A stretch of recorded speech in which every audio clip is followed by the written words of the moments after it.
个挑的是，他挑的是这个门，哎，这好像保姆的头哦。哇，里面是一顶帽子，而且形状非常特别耶。接着凯罗又选了一个很像他自己的头的形状的门。打开了。对，打开了以后，里面是一个飞机玩具，可以戴在头上，你看。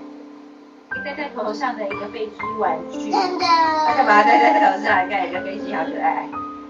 接下来他选的这个门，一个像狗狗的头的门，打开了。当当，打开，里面是个小背包。背包。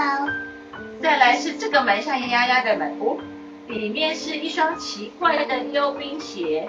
这个脚是谁的脚？是觉得谁可以穿？丫丫。对，丫丫可以穿，因为扁扁的。扁扁的脚，只有丫丫那个脚扁扁的，所以丫丫可以穿。丁丁好聪明。接着还有蛙镜哎，蛙镜哎，你看，有 goggles， 还有安全帽。然后怎么凯罗就把他那个为什么那个保姆就把他拉走？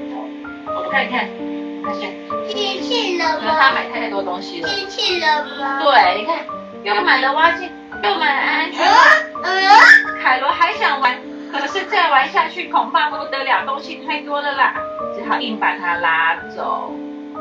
OK， 现在他们有太多东西了，你看刚刚那个帽帽保姆拿去戴了，然后还有那个小背包，刚好小狗狗可以背，然后还有那个飞机，看他自己带着，对不对？还有什么啊？溜冰鞋丫丫穿上了，你看溜冰鞋丫丫拿去穿了。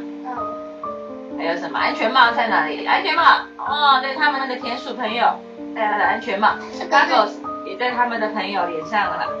OK， 最后来到一家古董店，古董店就是人家用过的东西，很有年代、很旧的东西哦。打开了。保姆对大家说，自己选一样喜欢的东西就回家喽。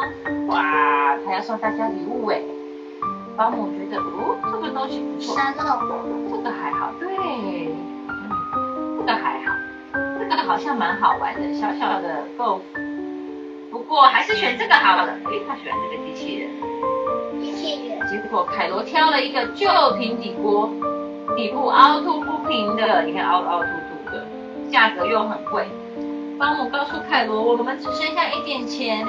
可是凯罗还是坚持要买，他非常想买这个东西。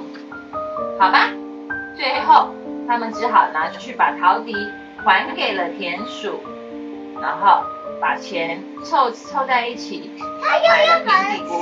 对，他又要把它吃掉了。为什么？他们把陶笛拿去给田鼠，田鼠就会还一点钱给他们，所以他们钱就变多了，对不对？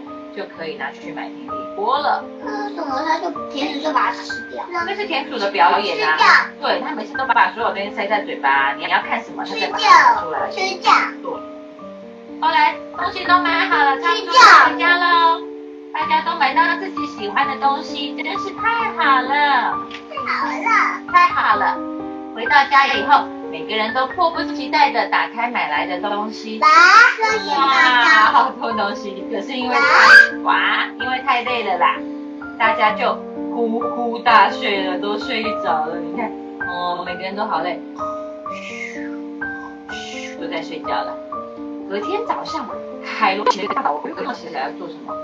原来他要用他新买的平底锅为大家做可爱的，对，为大家做可爱的娃娃松饼。哇，原来那个平底锅不是凹凸不平，是它下面有图案，做出来的煎饼就有图案。大家就好开心，说凯罗，谢谢你。开动就是开始吃，开动。哇，这个 pancake 看起来好好吃哦。再吃。weekend 我们也去吃 pancake 好不好？好，它都是小小的。OK， 讲完了啊，讲完了。好，准备睡觉了，两位。准备睡觉。